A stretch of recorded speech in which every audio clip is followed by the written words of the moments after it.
a story of unimaginable sorrow and resilience, a chapter in human history that began over 4 centuries ago. Today we delve into the origins of the transatlantic slave trade, a dark period that reshaped nations, lives, and cultures forever. Before the arrival of European ships, West Africa was home to thriving kingdoms and societies. Empires like Mali, Songhai, and Benin had established complex systems of trade, governance, and culture. Ghana, a hub of gold and trade, was among the regions that would soon feel the weight of foreign exploitation. But the 15th century brought an ominous change, a new type of commerce that would devastate these lands.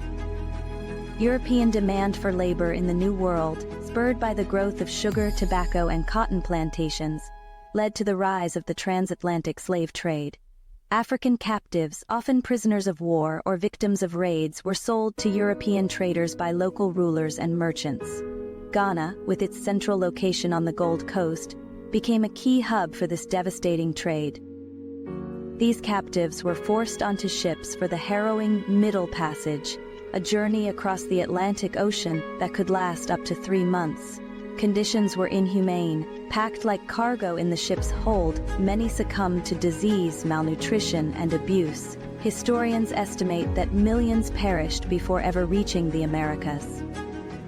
Those who survived were sold into a lifetime of bondage. Families were torn apart, languages and traditions suppressed, and cultures fractured. On plantations, enslaved Africans labored under brutal conditions, building the wealth of nations while being denied their humanity. As the abolition movement gained traction in the 19th century, freed slaves faced uncertain futures. Some abolitionists and philanthropists proposed resettling freed African Americans in Africa. In 1822, Liberia was established on the West African coast as a haven for freed slaves. Both Ghana and Liberia represent 2 sides of the same coin. Ghana, as a major hub of the transatlantic slave trade, carries the weight of a tragic history, while Liberia's founding by freed slaves underscores the complex legacies of colonialism and displacement. Despite the immense suffering inflicted by the slave trade, African cultures endured. Through music, art, and storytelling, enslaved Africans preserved their heritage and forged new identities in the Americas. The resilience of these individuals laid the groundwork for the civil rights struggles that would come centuries later. The echoes of slavery still reverberate today in systemic inequalities, cultural legacies, and ongoing struggles for justice. Remembering this history is not just about recounting atrocities, but also honoring the resilience and contributions of those who endured. As we reflect on this painful chapter, let us commit to learning from the past and building a future rooted in equality and understanding. The story of slavery from West Africa to the United States is one of sorrow, but also of survival, resistance, and enduring hope.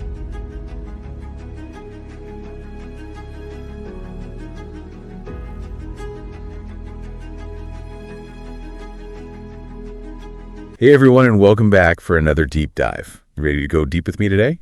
Always. Awesome. Yeah. So today we're tackling a pretty heavy but really important topic. We're going to be looking at the transatlantic slave trade. Okay. And how it connects to the founding of Liberia. Interesting. Our main source for this one is a documentary called The Journey of Slavery. It's really well made. It uses visuals and narration and even music. Music? Yeah.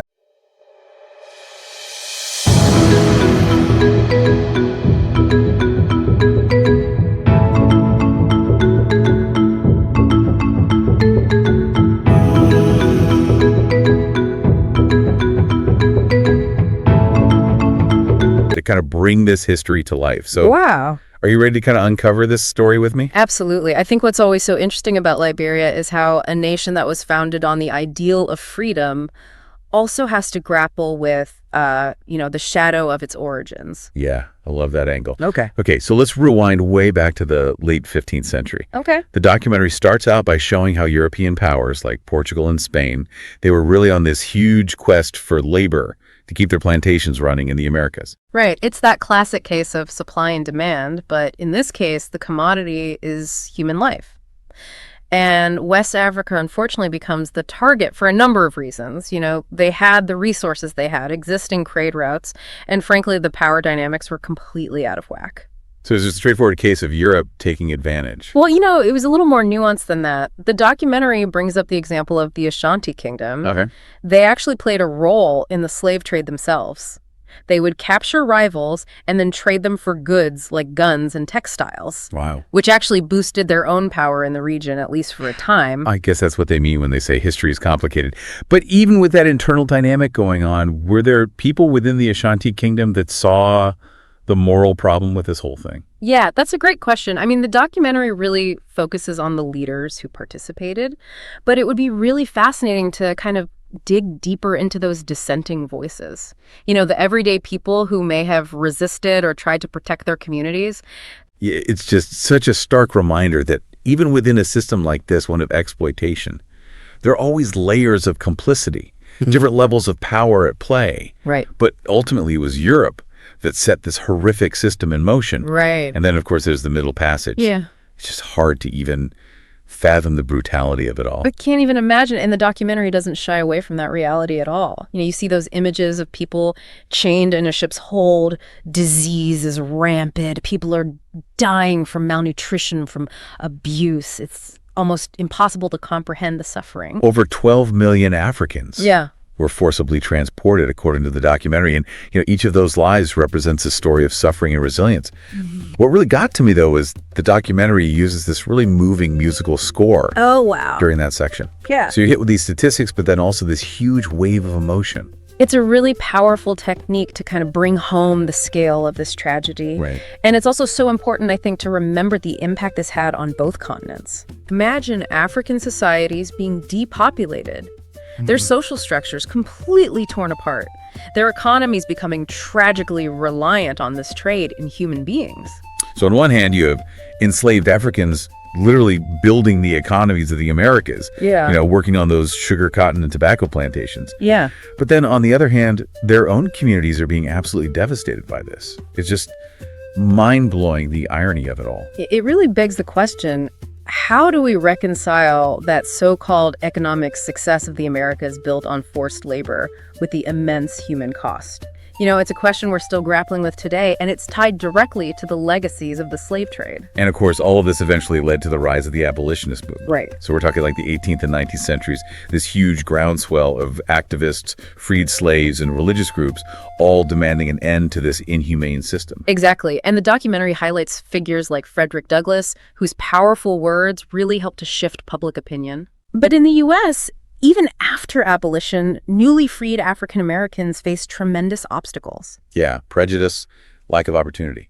It's understandable why many were looking for that fresh start, which leads us to Liberia. Right. In 1822, the American Colonization Society, backed by the U.S. government, founded this colony in West Africa, specifically for freed African Americans. So the motivations behind Liberia's founding were complex, to say the least. Yeah. You've got this mix of abolitionism and this desire for a safe haven, but also perhaps some lingering prejudices about African Americans' place in American society. Right, and think about those early settlers, the Americo-Liberians, as they were called. Yeah. They faced diseases, an unfamiliar landscape, and of course conflict with the indigenous people whose land they were settling on. It's a story that really deserves a lot more attention, especially from the perspective of those indigenous communities. You're hitting on something I was thinking about too. Yeah. Here they are carrying all this trauma from slavery, trying to build new life. But then they're walking into another complex situation with these existing cultures and communities. Right. It makes you wonder what those first encounters were like. How did the indigenous populations view these newcomers who arrive with their own very specific ideas about how things should be run, even down to, replicating the American flag? That's the thing about history. It's never a clean slate. It's always layers upon layers, and we have to be willing to unpack all of them. But even with all of those obstacles, there's this remarkable achievement. Liberia becomes Africa's first independent republic in 1847. What a powerful statement that must have been at the time, especially in the context of, European colonialism happening all around them. It was incredibly symbolic. And you know what else is symbolic? The Liberian flag. Oh, really? It intentionally echoes the American flag. Wow. I'm struck by the visual of that. On the one hand, it represents the settlers' origins, Okay. but then on the other hand, it raises all these questions about cultural influence and how those dynamics play out. It's like they were trying to create this mini America on African soil. Exactly, and that visual detail in the documentary speaks volumes. Liberia's story isn't simple. It's this tangled web of ambition and resilience and the complexities of trying to forge a new identity in the shadow of a really troubled past. Yeah, it's a lot to think about. It is. And we're just getting started. So stay with us. We'll be right back after a quick break. So we're seeing how this legacy of slavery and this whole idea of a fresh start in Liberia weren't as simple as they might seem. Did the documentary touch on how those early tensions between the Americo-Liberians and the indigenous populations actually played out? Yeah, this is where things get really interesting. Those tensions didn't just magically disappear. They actually became embedded in Liberian society, influencing everything from political structures to social hierarchies, even land ownership. It's this reminder that you can't just build a new nation and expect the complexities of history to just vanish. It makes you wonder what those first encounters were like. How did those indigenous populations view these newcomers arriving with all their ideas about how things should be run, even down to replicating the American flag? That's a perspective that I think we really need to explore more deeply. The documentary offers some glimpses, but imagine all those untold stories from the indigenous side. How did they navigate the sudden influx of people and the changes that came along with it? It challenges us to look beyond just a single narrative. Absolutely. And it makes me think how much of the Americo-Liberians' vision was really about creating a truly inclusive nation versus recreating those power structures that they had just escaped. It's a question worth pondering. Did they inadvertently replicate aspects of the very system they were fleeing? And how did that impact their relationship with those indigenous communities? It's almost as if they traded one set of challenges for another. I mean, escaping slavery was monumental. Oh, absolutely. But then they have to navigate all these new complexities in Liberia. And on top of that, they're trying to figure out their place on this global stage during the age of colonialism. That's right. Imagine this young nation founded by freed slaves trying to assert its independence while all these powerful European forces are carving up Africa for themselves. Let's have about a high-stakes game of chess. It's incredible that they managed to maintain any sovereignty at all. It really speaks volumes about their resilience and the political savvy of those early Liberian leaders. They had to be incredibly strategic, balancing those internal pressures with those external threats, all while trying to forge this new national identity. It reminds me of that saying, out of the frying pan into the fire. Yeah. They fought so hard for freedom, only to face this whole new set of obstacles. It's a testament to the enduring human spirit. Liberia's survival as a free republic during that era was such a powerful symbol of hope and resistance against colonialism. It's inspiring, but I also get to wonder, how did all of this internal and external pressure shape Liberia's long-term trajectory? And that's where we have to grapple with the fact that history isn't always this neat and tidy story of triumph. Right. The documentary acknowledges that Liberia has faced and continues to face its share of internal conflicts and political instability. I can see how that legacy of the slave trade, the complex dynamics of its founding, and the pressures of the global stage all kind of contribute to that turbulent journey. Absolutely. It forces us to confront these difficult truths about power and identity and the long shadow of history. There are no easy answers or simple heroes and villains in this story. So as we kind of start to wrap up our deep dive into this remarkable story, what are some of the key takeaways you're hoping our listeners are walking away with? Well, I think the most important thing to remember is that the transatlantic slave trade was a horrific chapter in human history, and its legacies continue to shape societies across the globe, including Liberia. Understanding that is crucial, especially if we want to work towards a more just future. It's a sobering thought. We can't just pretend the past didn't happen. It shapes who we are today. Exactly.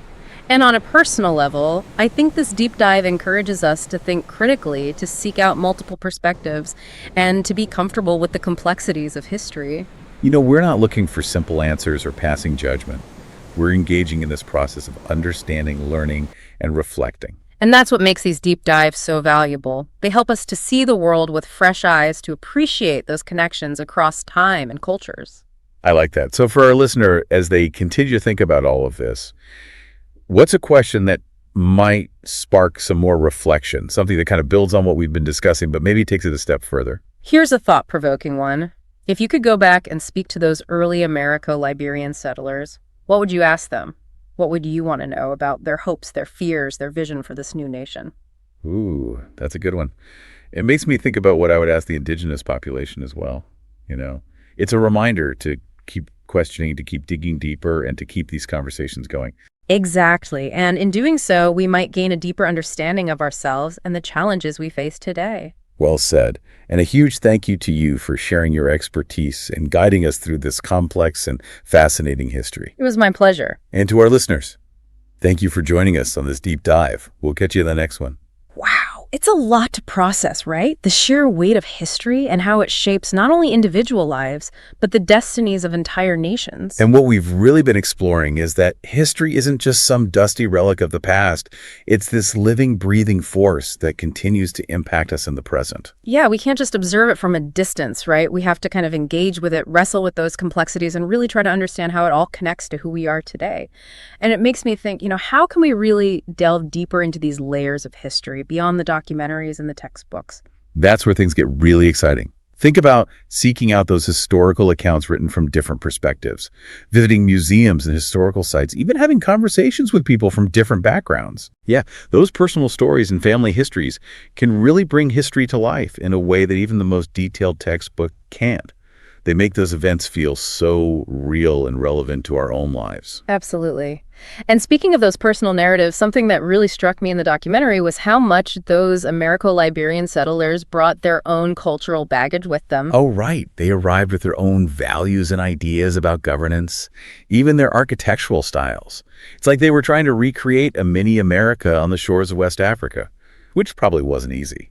Yeah, it created this fascinating blend of influences, this unique cultural tapestry that continues to evolve to this day. It makes you realize how fluid culture can be constantly being shaped and reshaped through interactions, migrations, exchanges of ideas. Yeah, it's a reminder that even when people try to create something new, they inevitably carry pieces of their past with them, and that those pieces can have ripple effects for generations to come. So as we wrap up this deep dive, what's the one thought you want to leave our listener with, something that kind of ties together everything we've talked about and leaves them with a sense of, I don't know, maybe hope or a call to action? I think the biggest takeaway from the story of Liberia, and really from engaging with history in general, is that the pursuit of freedom and justice is an ongoing process. It's not a destination, but a path that we have to keep walking. That's beautifully put. We all have a role to play in shaping a more just and equitable future. And understanding our shared history is so crucial to that process. It's about learning from the past, acknowledging those complexities, and embracing the richness of our diverse human experience. Exactly. With greater empathy and understanding and a commitment to building a better world, we can create a future where everyone has the chance to truly thrive. That's such an inspiring note to end on. Thank you so much for guiding us through this journey of discovery. It's been an eye-opening conversation. I hope our listeners feel the same way. Thanks for joining us, everyone. Our journey of discovery doesn't end here. It's just the beginning. Every video we create is a passion project, a window into fascinating worlds we can't wait to share with you. If these stories have touched your heart, sparked your curiosity, or made you smile even for a moment, we would be incredibly grateful if you drop a comment and tell us what you felt. Subscribe to join our growing family. Smash that like button, share with someone who might love this content. Your support isn't just a number to us, it's everything. As a small channel, every single view, every single share means we can continue creating, exploring, and connecting with incredible people like you. We're not just making videos, we're building a community, one story at a time. Thank you for being here. Thank you for believing in us.